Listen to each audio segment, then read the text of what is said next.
How's it going, everyone?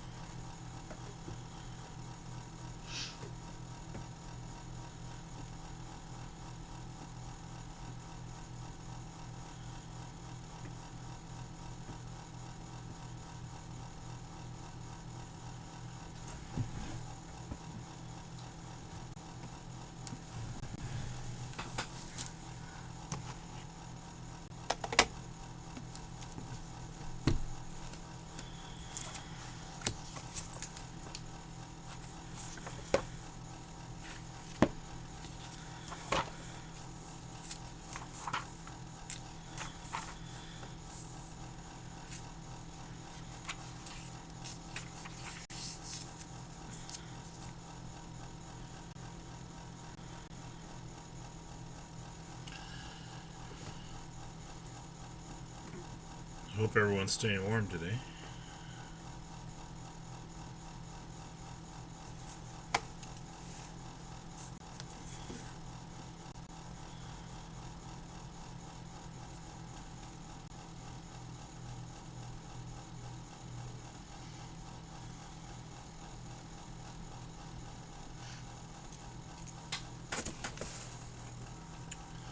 I think I would love it more if I could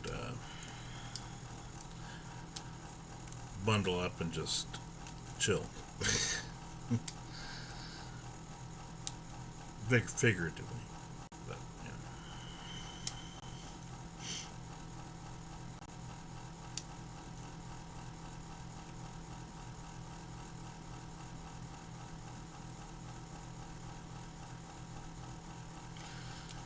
Do you all have any questions over section 4.3 or 4.4 homework?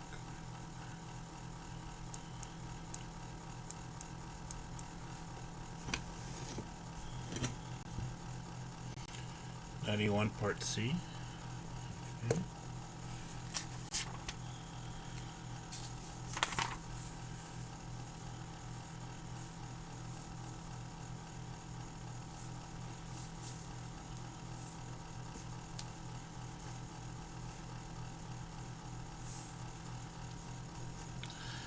That's page 311.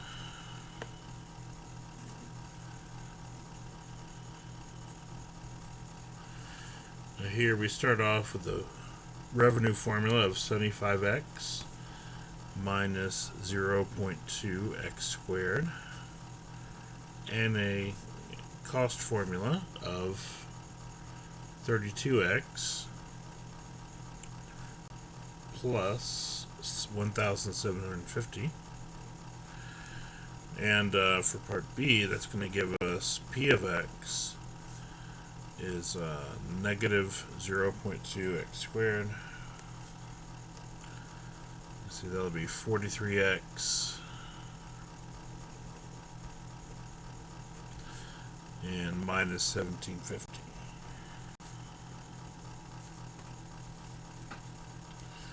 So in part C, we want to maximize profit and figure out how many wristwatches the firm has to sell to maximize profit.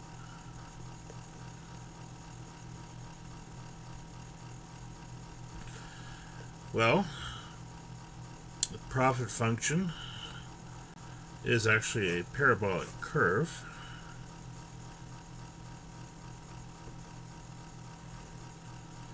Looks something like that. And so we know that the maximum value will be at the vertex here.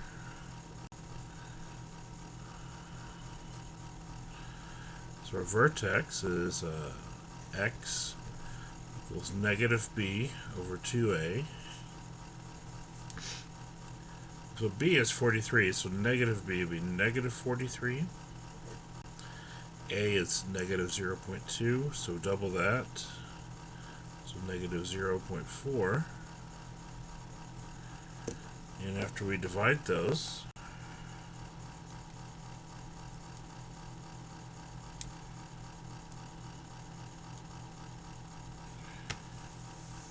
I get 107.5.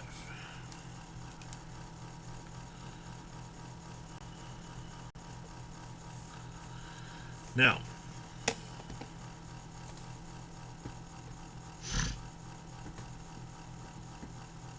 the question is really,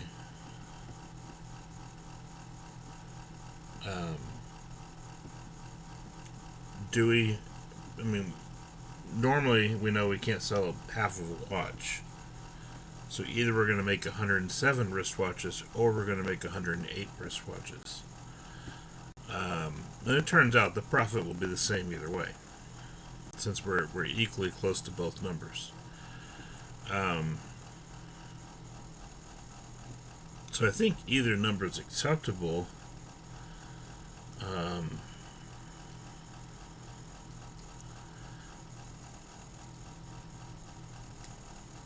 I would almost just say 107 in this case, just to keep us from getting into that interval of diminishing returns. But honestly, either number should give us the same outcome. So, is that what you're kind of encountering, August?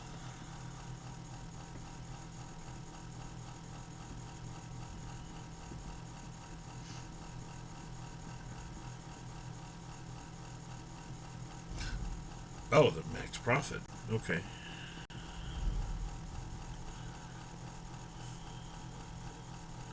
I'm just going to call it 107. It should be the same whichever way you plug in. So if you plug in 107, negative 0.2 is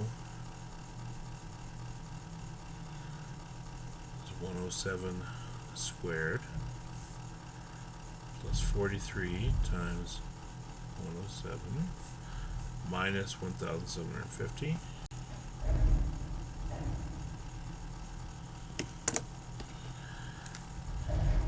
So we take 107 squared,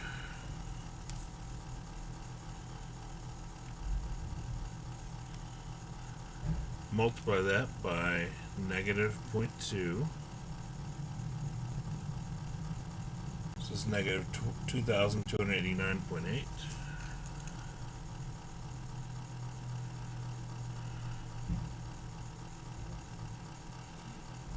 Okay, 43 times 107. 4601. And then subtract 1705 or 1750. So just combine all that together.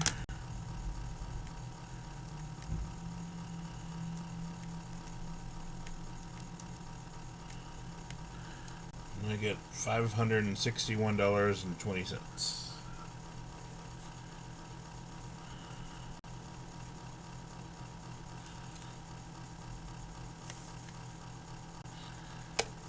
Okay. Are you subtracting the 1750 rather than adding?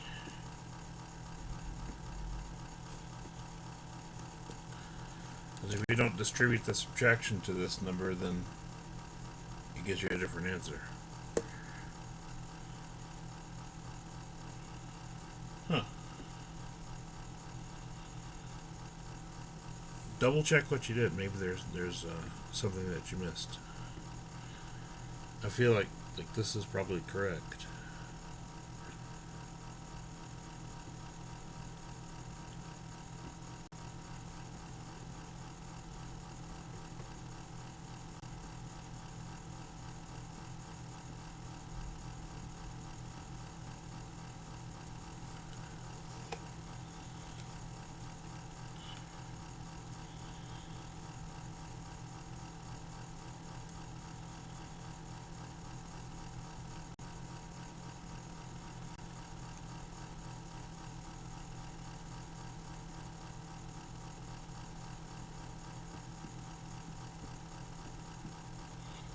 Okay. Yeah, it happens. 71. Okay.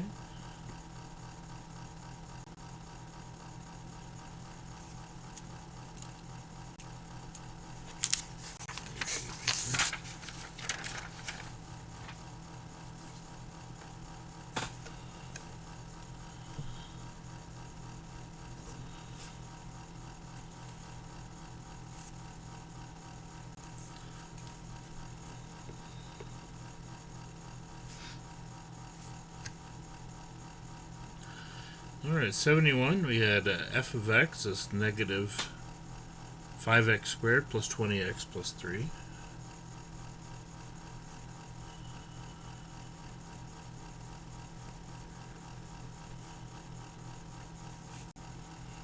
And we want to find the maximum or minimum in this case.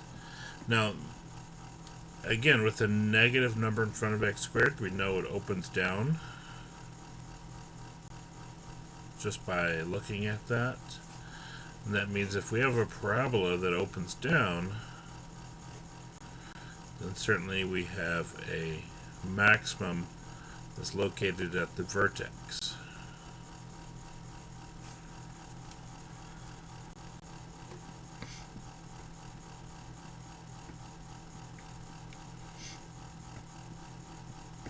There you go.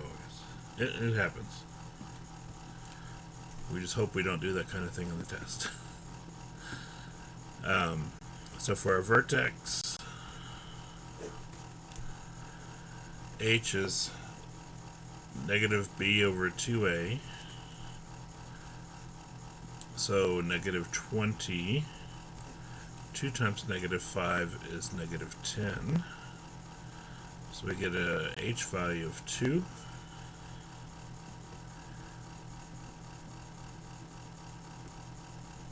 So h is 2. We plug that back into the formula. So we take our 2 and plug it into f of x. So that'll be negative 5 times 2 squared plus 20 times 2 plus 3. Make sure we square the 2 first before we multiply. Exponent comes before multiplication.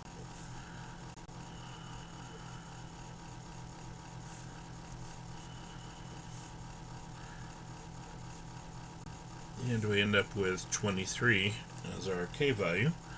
And so this is our maximum right here once we get to that result.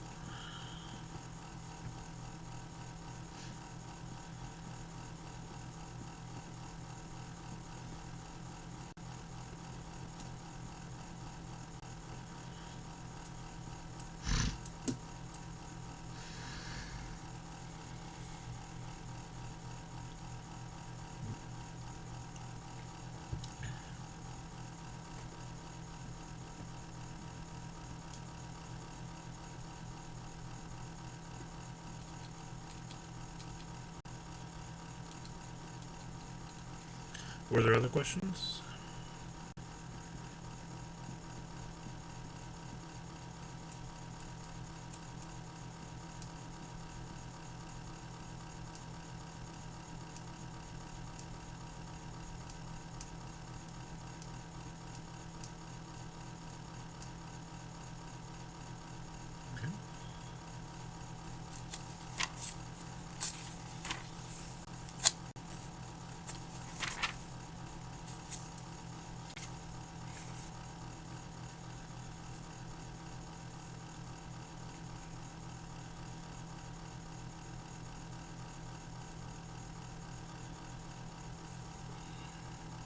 Okay.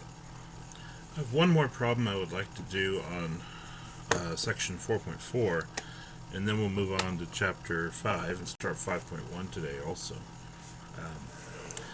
I didn't quite finish the algebra tests, so I will finish those up today or tomorrow.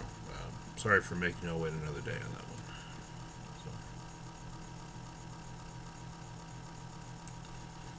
Alright. This is page 317, number 4.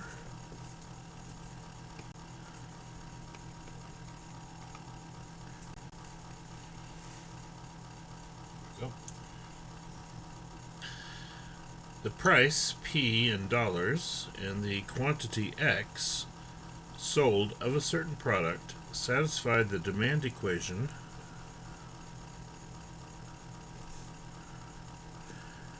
X equals negative 3P plus 360.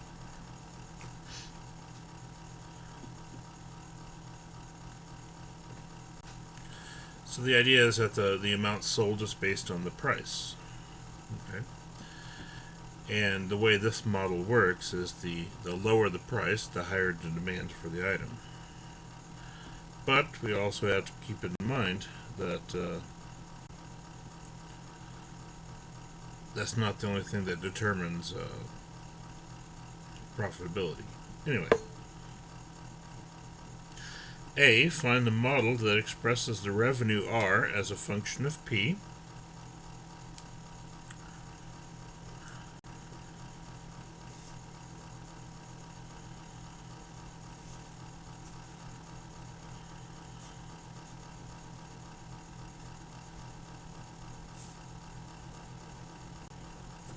Okay. So if we want revenue as a function of P, the way that we actually calculate revenue is price times the number of items sold.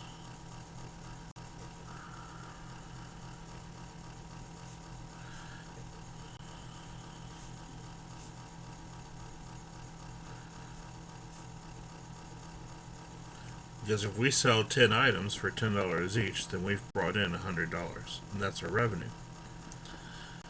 And so it's a relatively simple equation compared to cost equations, which can be more elaborate in some cases. Normally at this stage we just represent cost as a linear function. So anyway, our price is the value P, and the number of items sold is X. Now, in this case, we know X is already equal to negative 3P plus 60, so we can take this expression and replace X with it. So R of P will be P times negative 3P plus 360. And so our revenue function is negative 3P squared plus 360p.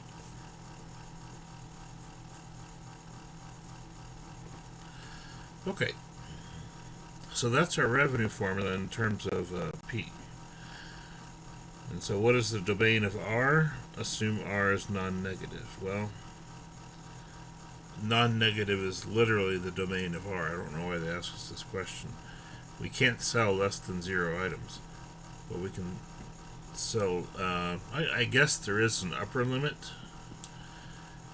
because if we drop the price, there's a limit as far as the price goes, and the reason that there is an upper limit on the price is the way that this function works. Here, X equals negative 3P plus 360. At what point will demand drop to 0?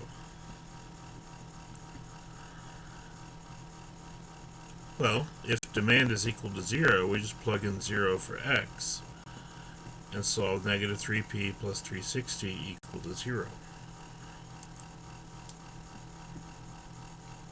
And that turns out to be a 120, because negative 3 times 120 is negative 360, plus 360 would mean 0 items sold. So if the price reaches $120, we won't have any sales. And certainly we can't drop the price to $0, because then we won't have any revenue. So it's really two different considerations there. We know 0 is a natural lower limit for price, but the upper limit is dependent on the demand equation. Okay. Let me put that down as I turn the page over.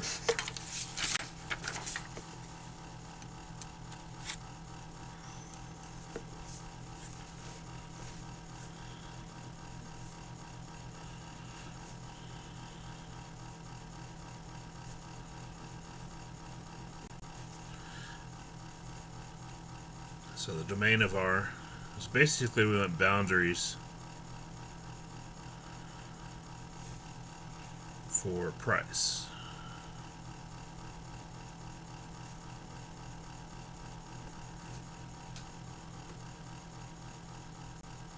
Okay.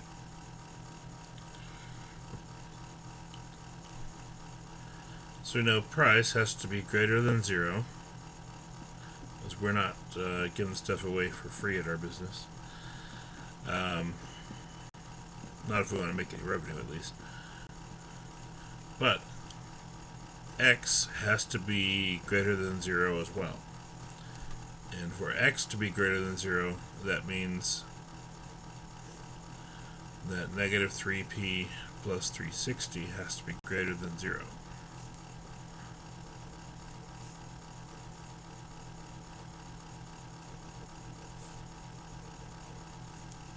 Okay, and so we're able to get p to be less than 120 because of that. And this is really the standard we're looking at. Price has to be positive. We can't drop to 0. And the number of items sold needs to be positive. We don't really want to drop to 0 there either. Okay.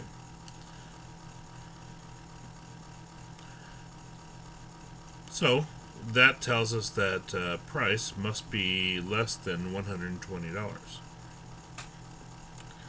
But greater than 0, of course.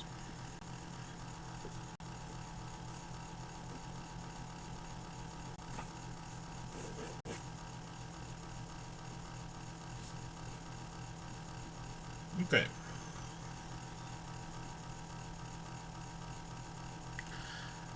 C, what price P maximizes revenue? So C and D, we have to find maximize revenue. I don't see the point in breaking it up into 2 questions like that, but that's what they love to do.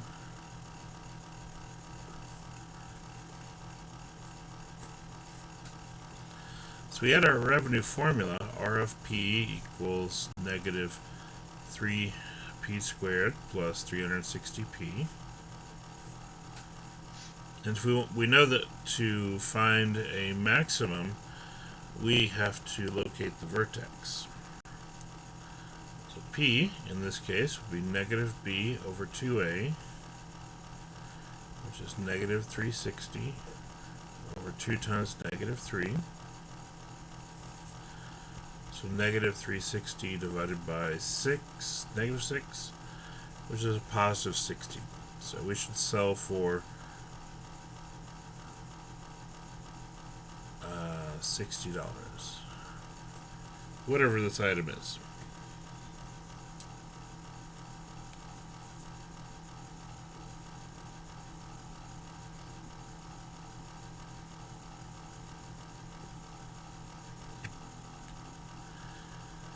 Alright, and then part B, or D of that problem, is now we take that $60 and we can plug it back into the revenue formula.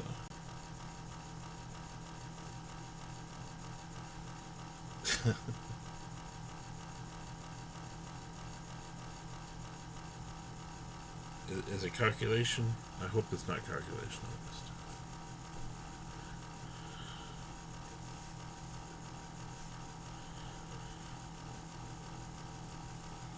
Oh, the words. Well, it's always been a challenge for a lot of students. The main thing with word problems is that we don't try to go too quickly, and we go into it with hopefully a more open mind about our chances of success. That always helps a lot, I think. We also, but the main thing is being able to pick out the pieces of the problem that are the most important for the question that is being asked. And sometimes there's going to be things there that we don't need to use for a particular aspect of the problem, but other times it does require some insight as far as, what are we going to need to do. So it's not the easiest thing either. That's why a lot of students don't like them.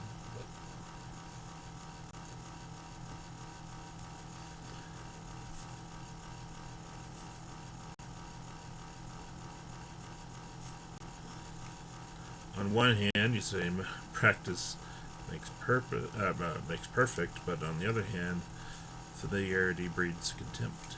So I don't know which pithy saying to go with at that point.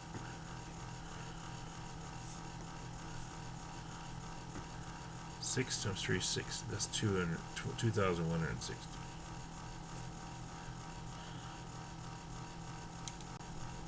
There we go.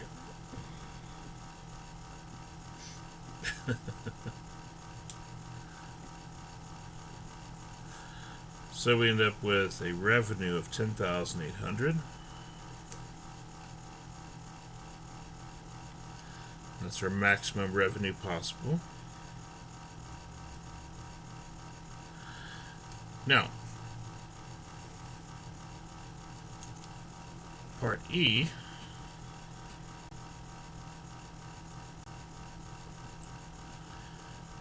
how many units are sold at this price?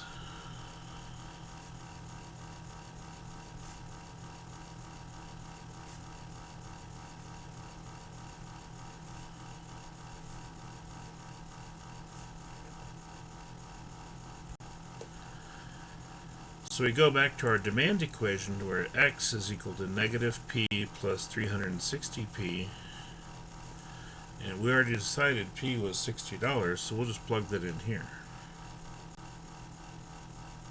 Negative p plus 360, sorry.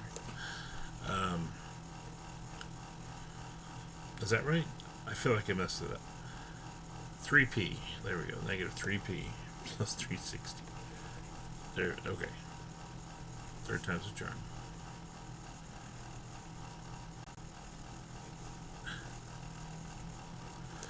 So that'll be negative 180 plus 360 means we should sell 180 items.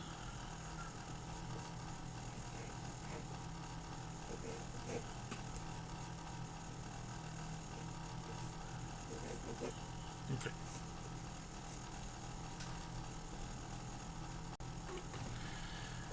Now, I'll have a problem for you that I'll put on Canvas probably this week. And it'll be similar to this one, and it's a problem that we use to report to our state coordinating board and the accrediting institution. Accrediting, anyway. The institution that allows us to continue to hold classes. One of the institutions that allows us to continue to hold classes. And so we just use this to gauge how our algebra students are doing, and of course it's a word problem because it's a word problem. And that's how we've decided to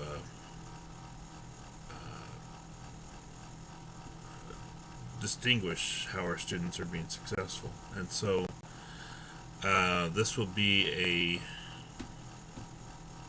file upload question, and I'll go ahead and make it extra credit. But it'll be a problem similar to this one where we have, and I think it's been a while. I think it's been it's a price demand question, so we have to know that R of X or R of P is X times P, and then we can go from there and maximize revenue and so on. I feel like it asks for a break-even point, but that doesn't make any sense in the context of this problem. Anyway, it's been a while since I looked at it. Roughly a year since we didn't do it in the spring because a lot of stuff happened in the spring. All right.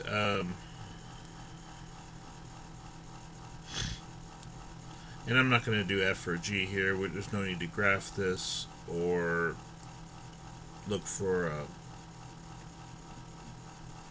or solve an inequality. So, any questions here?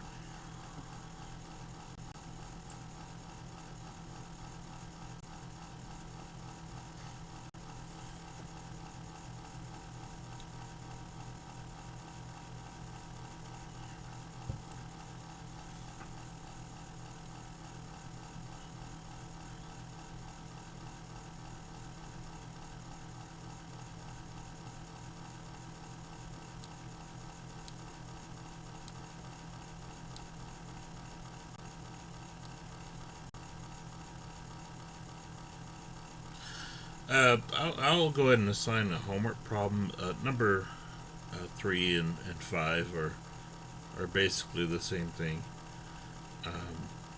So I'll probably go ahead and assign both of those for homework if you want to practice on those. Yeah.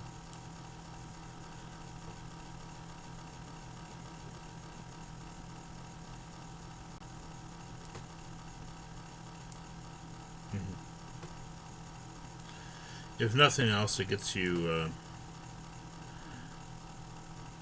They're basically the same type of problem as this one, just different numbers and things.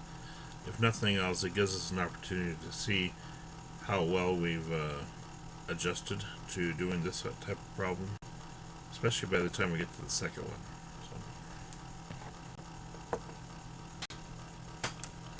All right.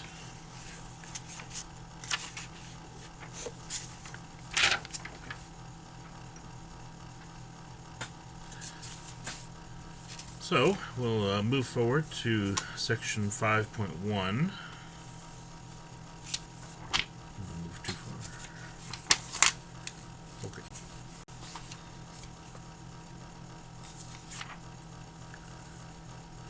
Now, chapter 5 is on polynomial and rational functions.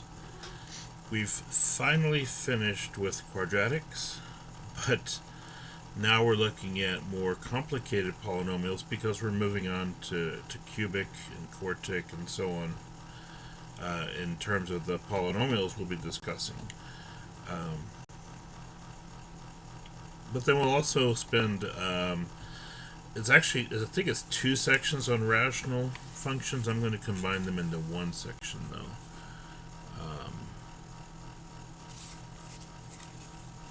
Anyway.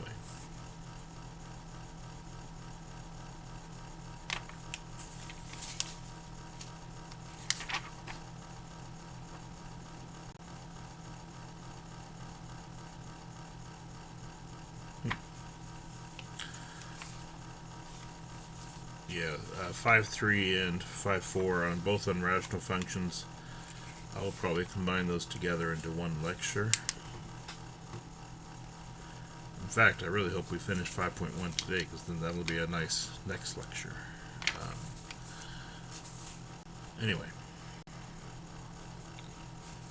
And then we'll still have 5.5 and 5.6. And I'll wrap up the chapter. And that'll be at least 2 days there. Probably 2 days there. Actually, what is 5.5? Sorry, I'm forgetting something. Oh no, we'll skip 5.5. We'll do 5.6 and 5.7. But again, that'll be like 2 days on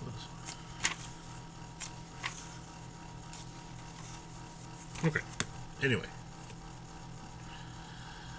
So, section 5.1 is on polynomial functions. Okay, I'm on the right place now.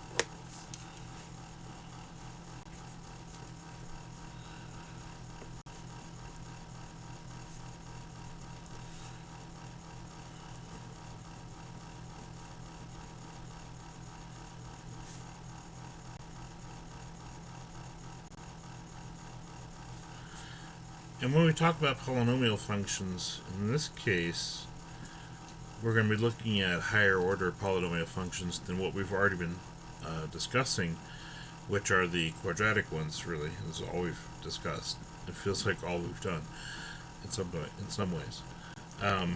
There's more than that, of course, but it's a lot of it. Anyway, so we're going to be looking at polynomials with degree 3 or 4 or maybe even 5, and we're going to look at strategies for sketching the graphs of these polynomials, specifically in this section 5.1.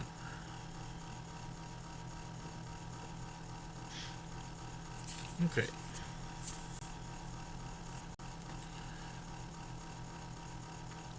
Now, the first thing I want to do here is define what we mean by zeros. Zeros are the I feel like I've used this language before, but these are the solutions of the function when it's set equal to 0.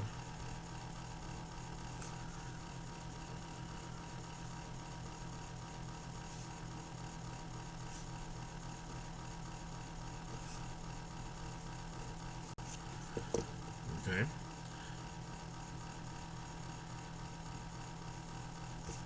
If, for instance, we have f of x, and when f of x is factored, we have x plus 3 squared times x minus 2 to the fourth. What do we get if we set these equal to 0? What are our zeros in this case? X equals what? Two values.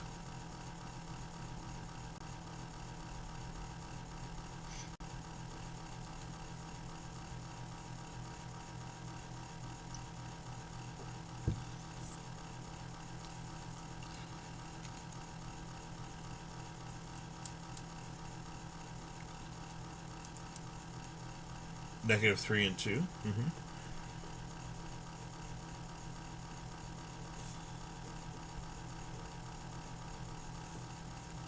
Yeah, so that's our zeros right there. And that's what we're referring to when we say zeros. Basically what happens if we set the function equal to 0 and solve for x.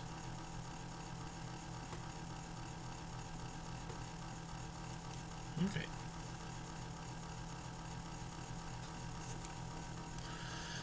Now, when we look at a higher order polynomial, this even occurs in quadratics, although we don't really have to distinguish it in quadratics because of the relative simplicity of the function. When we look at the function here, we see that one of these binomials is raised to the second power, and the other is raised to the fourth. The question is, what impact does that have on the shape of the graph? You know, if we just had x plus 3 times x minus 2, we have a nice quadratic formula. We already have the x-intercepts, the zeros. Again, x-intercepts is another name for the zeros, I should mention, since I brought it up.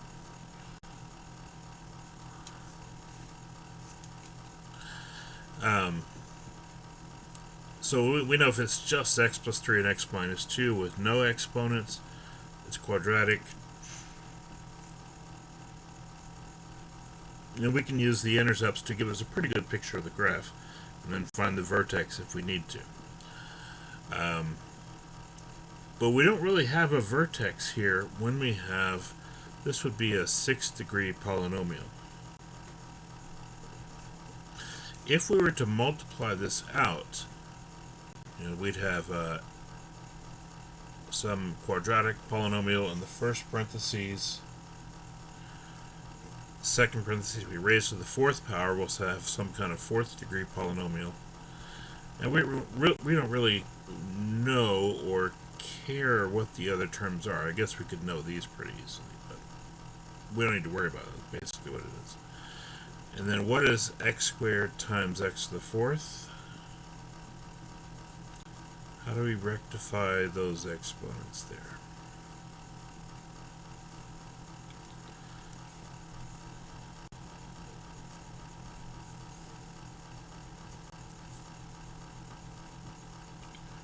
X squared times x to the 4.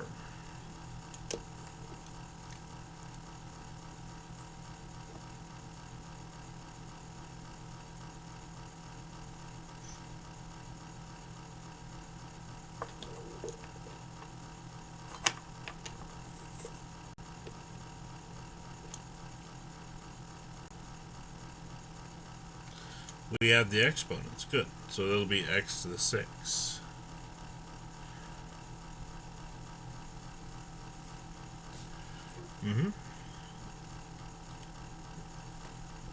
Now, in this case, we know the biggest term from x plus 3 squared was x squared. And we know the biggest term from x minus 2 to the fourth was x to the 4. There's a lot of other terms that occur in those, but we just want the biggest or highest exponent term from the first set of parentheses and from the second, and we'll multiply those together. That should give us the first term of the resulting overall polynomial.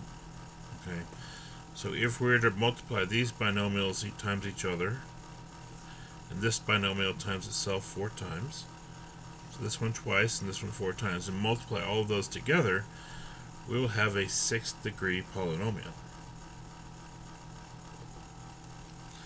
Now, we don't really worry about what the rest of the terms are because there's really no need for us to discover what any of the terms are beyond the first.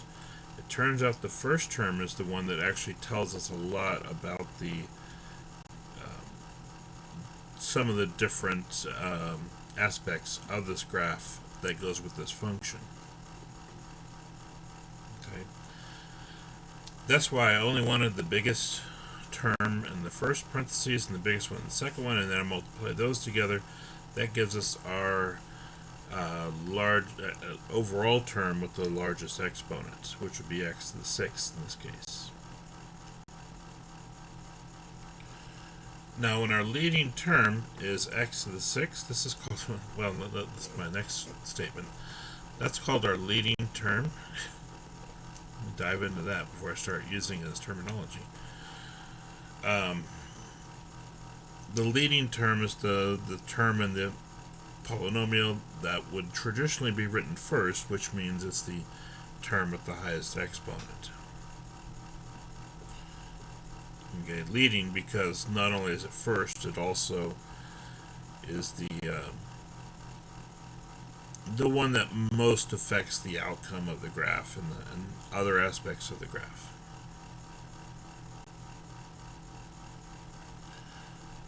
Oh, go ahead, August.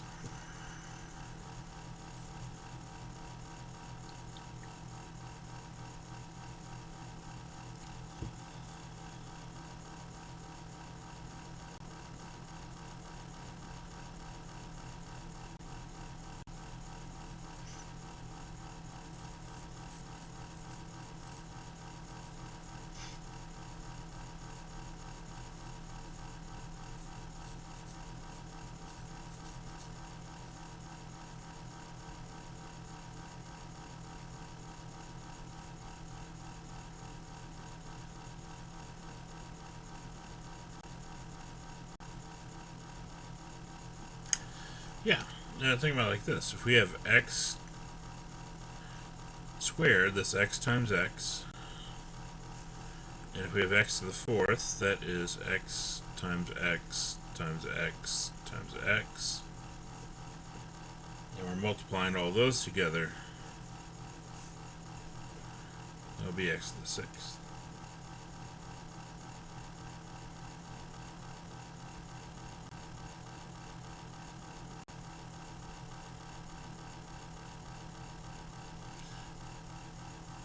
We're just multiplying it times itself 6 times. Yeah, that's how I usually explain it, because it does make a lot more sense than saying, oh, we just add the exponents. But yeah, this is why we add the exponents, is because we don't want to have to do this every single time. But the application turns out to be, yeah, we just add the exponents. But I don't mean that to be flippant or anything. But this is why, because the way that exponents work is if we're multiplying x times itself twice and x times itself 4 times, we get 6 x's multiplied together overall, so it's x to the 6.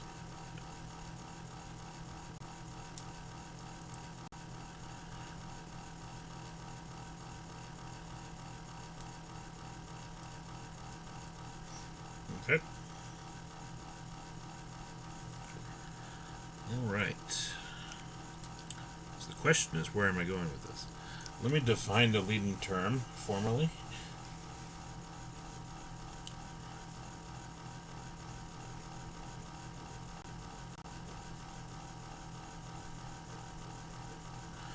The leading term is the term of the polynomial with the highest exponent.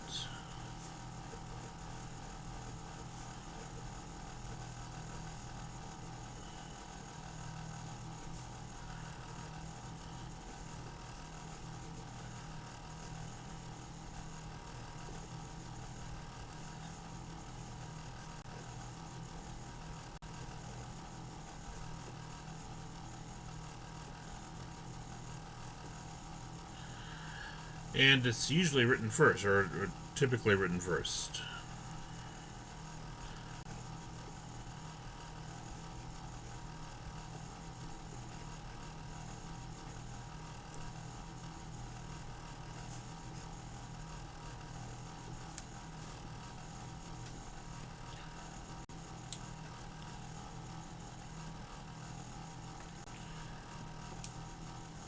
Okay.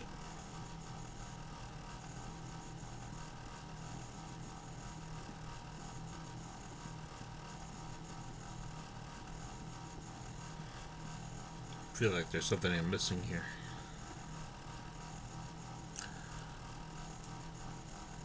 Let's do a couple more problems with zeros and leading terms. I think that's really just what I want to do here before I move forward. That way we can get a better understanding of that. A little more practice wouldn't hurt.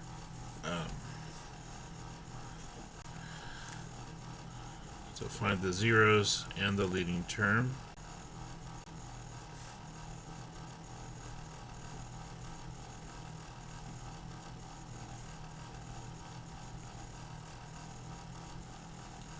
And so we have f of x is, say, negative 2x cubed times x minus 3 times x plus 1 in parentheses squared.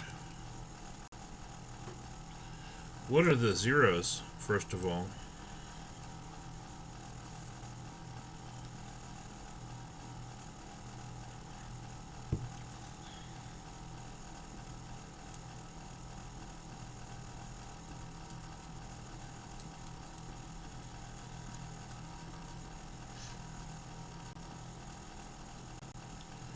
Three, negative 1, and 0.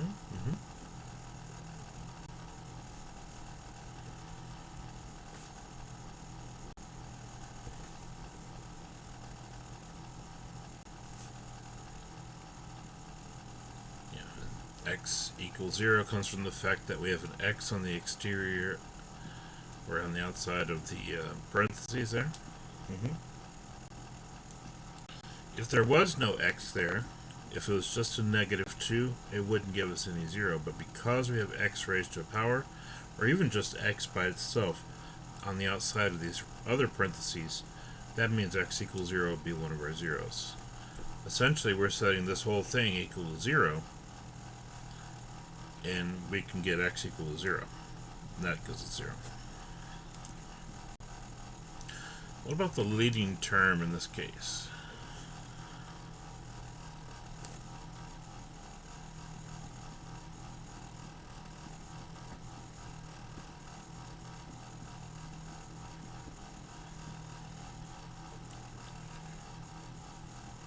X is 6. Close, and I think this is my fault for not including this. Our leading term would be x to the 6, but we'd also include the negative 2 that is a coefficient of x to the 6. So the leading term is not just the highest exponent. I did say it was the term that had the highest exponent, but we also want to incorporate its coefficient. And in this case, because we have this negative 2x cubed multiplying everything, the highest term will also have that negative 2 coefficient. I don't think I mentioned that clearly enough when we were talking about it. Yeah. But x of 6 is correct, and that's actually the more challenging part to adjust to, I believe. So just looking at this, we basically have three parts to this product. There's three different products here, really. We have the exterior part, we have a single binomial, and then we have a binomial squared. So if we look at the main components of that,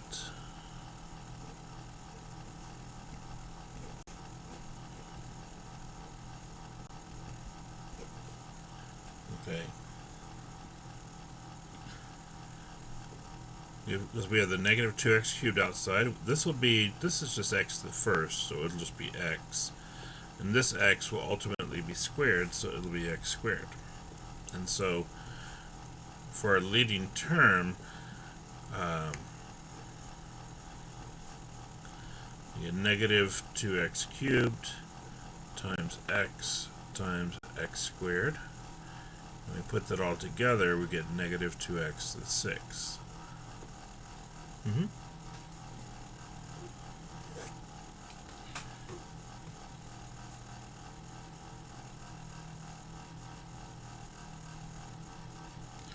Yeah, so the leading term just takes the highest exponent term from each element of the function that is being multiplied, and then multiply those together.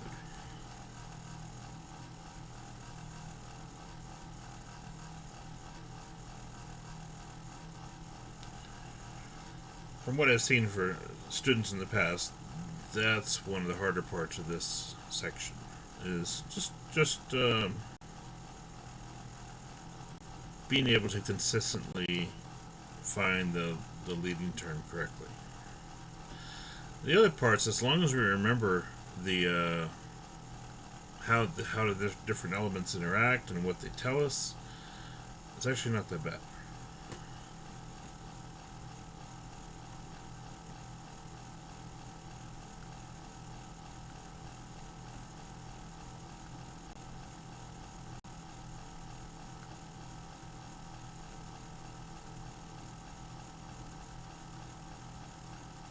Okay.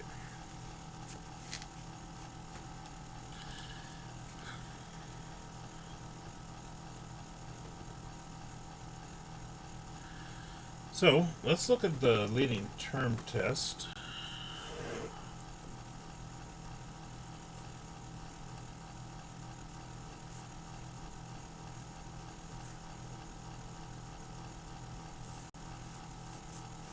Okay.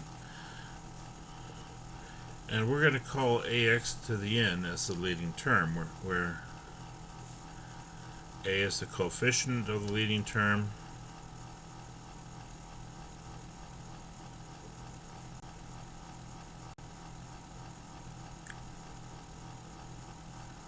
and n, of course, is the exponent.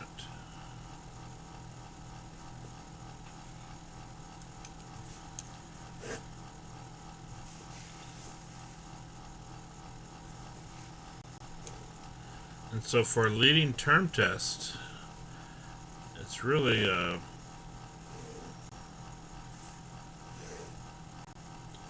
the oddest graph I've drawn. Anyway, depending on the coefficient a, better than revenue, yeah, largely.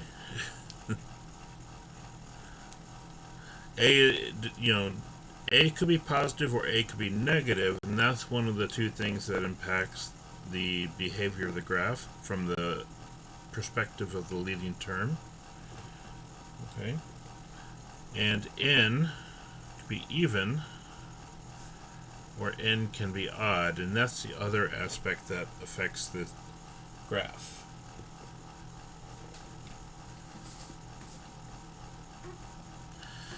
Now, so the leading term test says if we have a positive coefficient and an even exponent, the graph goes up left and up right.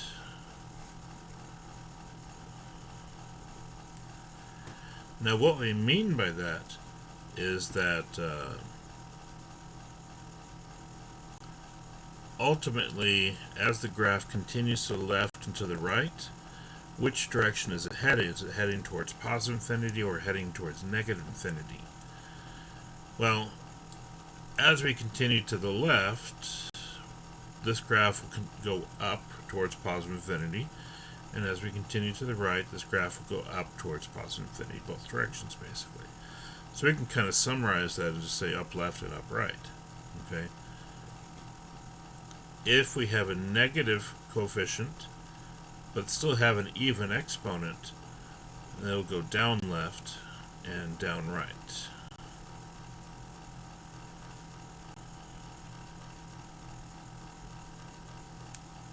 Okay.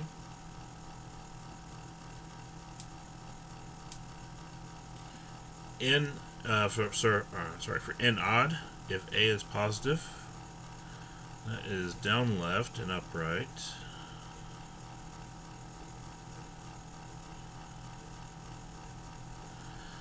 And if n is odd and a is negative, that is up left and down right.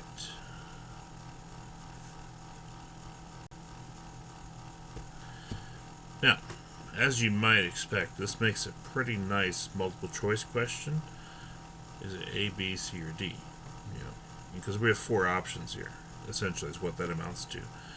So it's pretty easy to turn that into a multiple choice question. Like what is the, we would call this the far left and the far right behavior.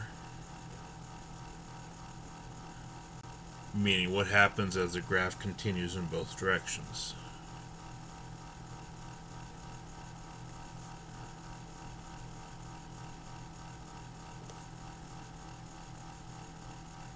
Okay. For instance, if our leading term was negative 2x to the 6th, we look at that, we see we have a negative coefficient, and we have an even exponent. So, what directions would the graph go as it continues to the left and to the right?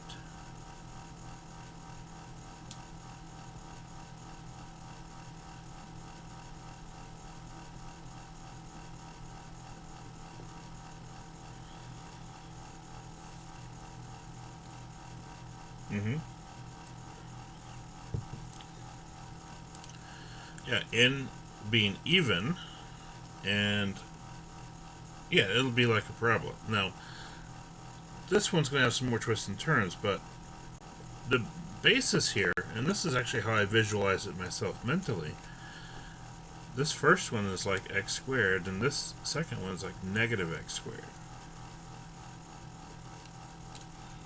Okay?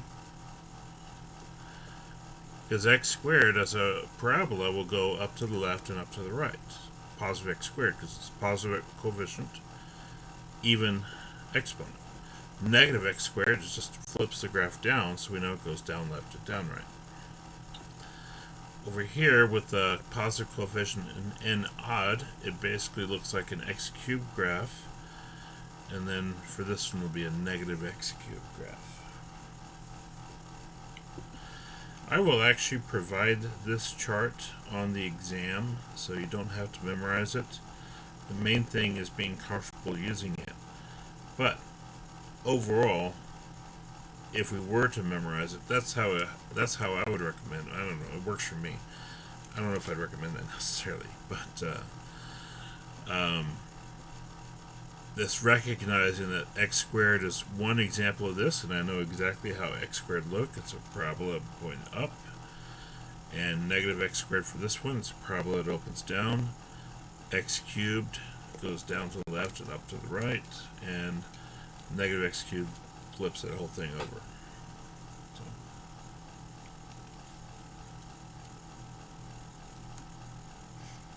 So. Alright.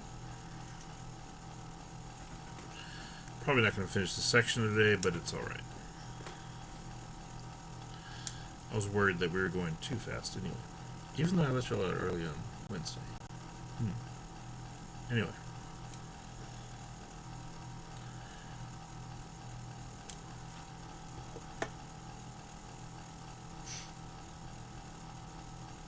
Yeah, you could also use a straight line. Like here we could say y equals x and y equals negative x.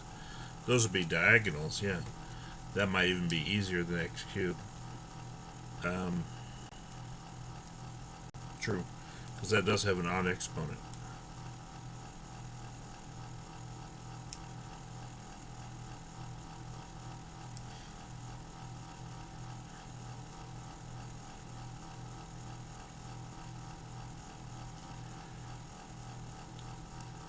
Okay.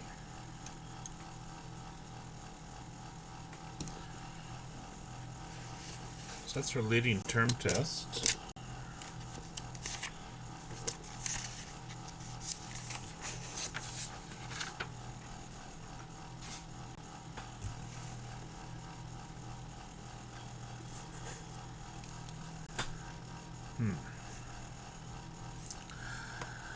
Now,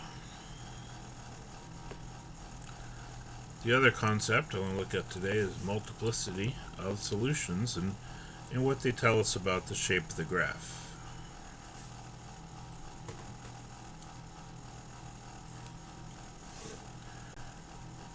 Just for an example, if we have f of x equals x minus 2 cubed times x plus 4 to the fourth, okay. When we look at that, we know, okay, x equals 2 is one of our zeros, and x equals negative 4 is the other zero.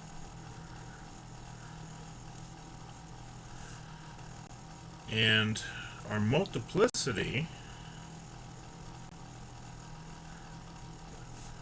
refers to the number of times each zero occurs.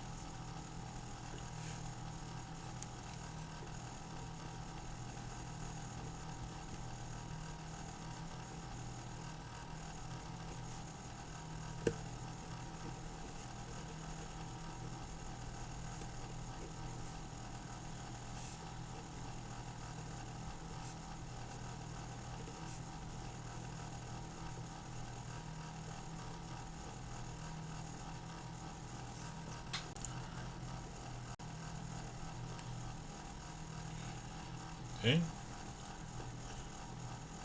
Specifically, this will be indicated by the exponent.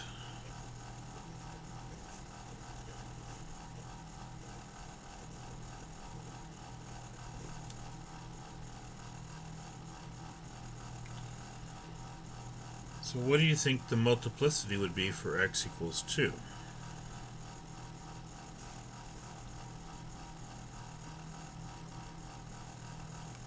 Three times. And the idea is that when we say we have x minus 2 cubed, basically we have x minus 2 times itself 3 times. So it's x minus 2 times x minus 2 times x minus 2. And each of those binomials had the same solution x equals 2. All three of those binomials had the solution x equals 2. So 2 occurs 3 times because of that. And that's why we say the exponent indicates the multiplicity, because that's how many factors of x minus 2 are in our function. What about the multiplicity of x plus 4, or x equals negative 4?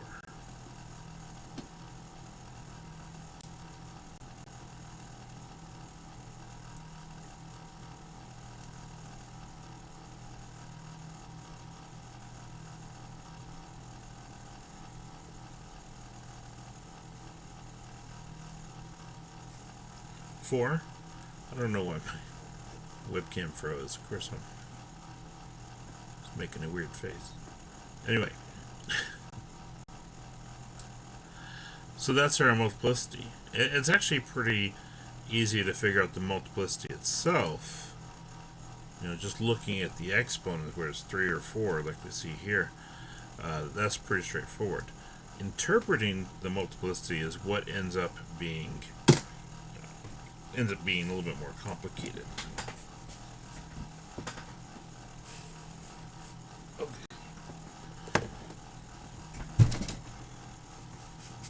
All right.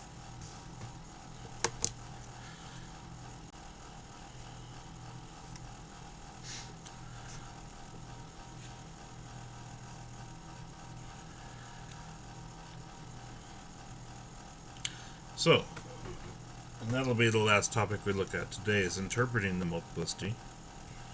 And I don't know if I have a name for that necessarily.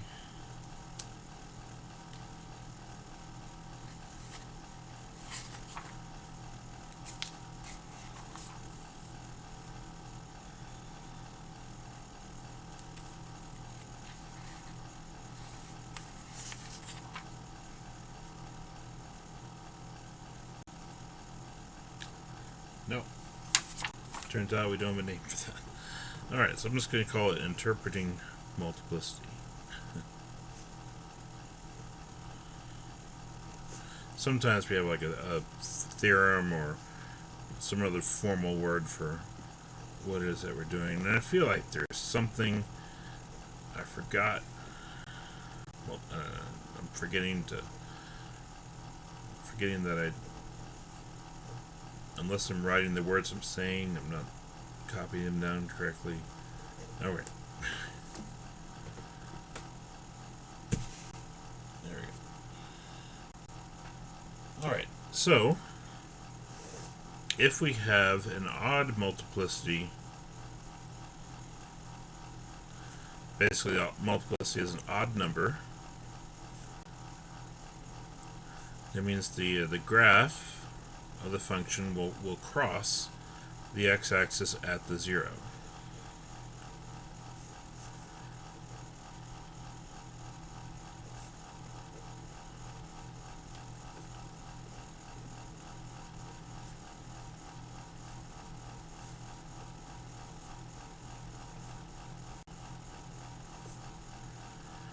Okay, and if we have an even multiplicity,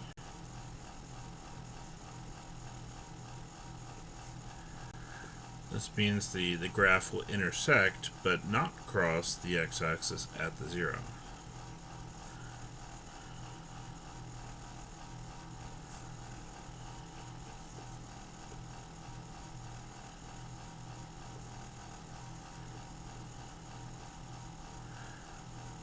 I don't even know what words I'm writing anymore. It's probably time for a break. The graph will intersect without crossing at the 0.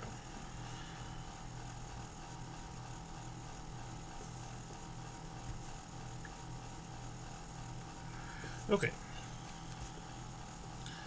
Now, visually, what does that actually mean? Well, if we want to look at a particular graph, actually not a particular graph, this is just the graph I'm drawing. This would be like a cubic function where we have three zeros basically, but one has a multiplicity of 2. This is what we mean by crossing the x-axis.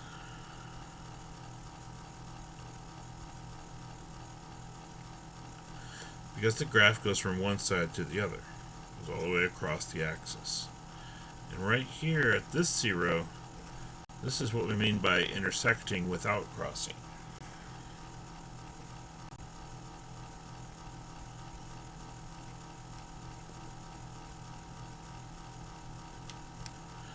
And sometimes we'll refer to this, if we want to refer to this more informally, we can say a graph bounces off the axis. It kind of hits and goes back the same way it came from, or reflects. Something to that extent would be appropriate. But specifically, the way we say this, intersect without crossing.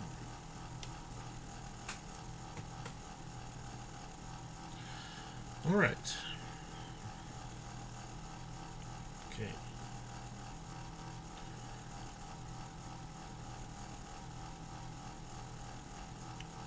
Now again, crossing means that occurs when we have an odd multiplicity, and intersecting without crossing means that or occurs when we have an even multiplicity.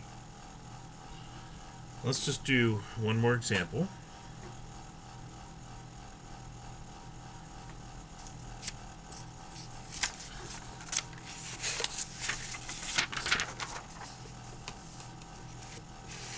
I think that'll be it for today.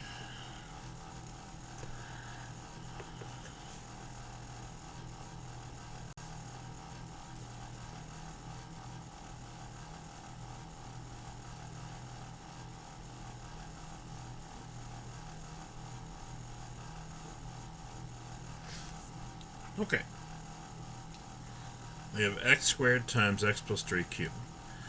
First of all, what are the zeros?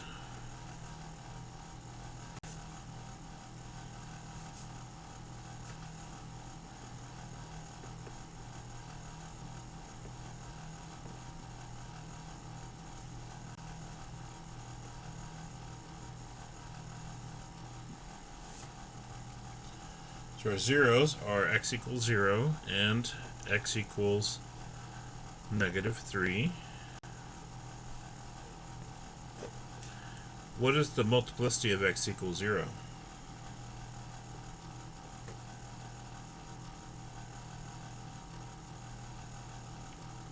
2.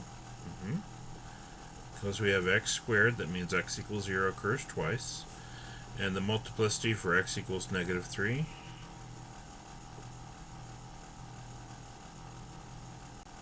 3? Yeah, x equals -3 3 times.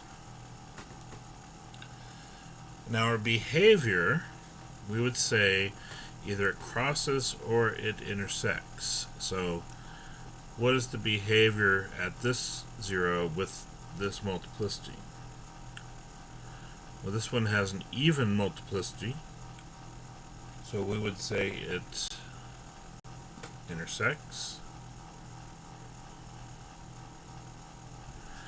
And this one has an odd multiplicity, therefore it crosses.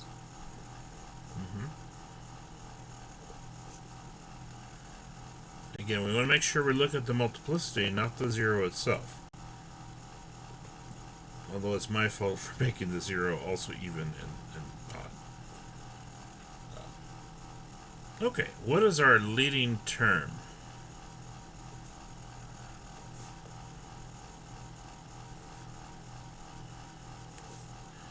If we were to multiply out this polynomial, x to the 5,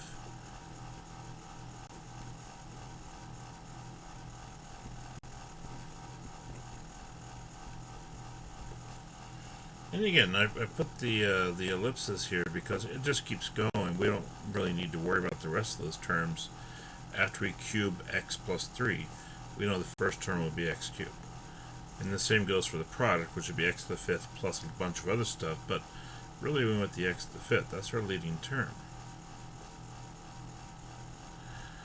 And what does that tell us about the far left and far right behavior for this graph? If we have x to the 5th, which is a positive coefficient, and an odd exponent. I would bring back that other graph or chart that I made, except I've already thrown it into my pile of papers on the floor. This is relatively a nice stack. I straightened it weekly, but it is still on the floor. Down, left, and upright. Thank you for not forcing me to retrieve that. That's fine, we're just wrapping it up, Clayton.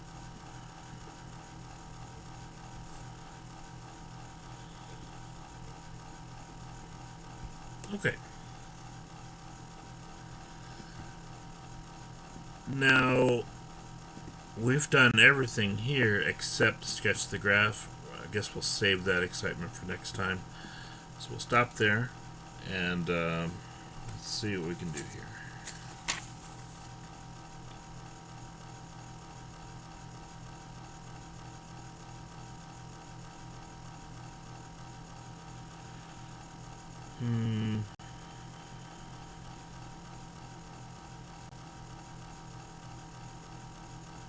Okay, so for homework, now first of all on 4.4, I think I said 3 and 5, that's on page 317.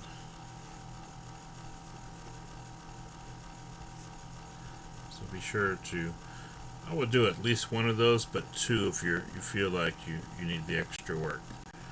And again, skip F and G on both of those. And then on page 344,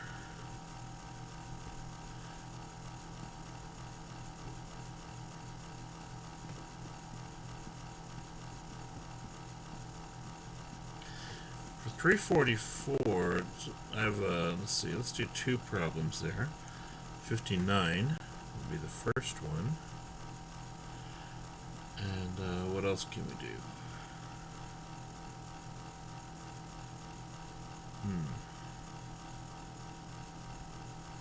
Not that. Goodness. Let's see, that's odd. Let's do an even one. If we can. Nope, apparently not.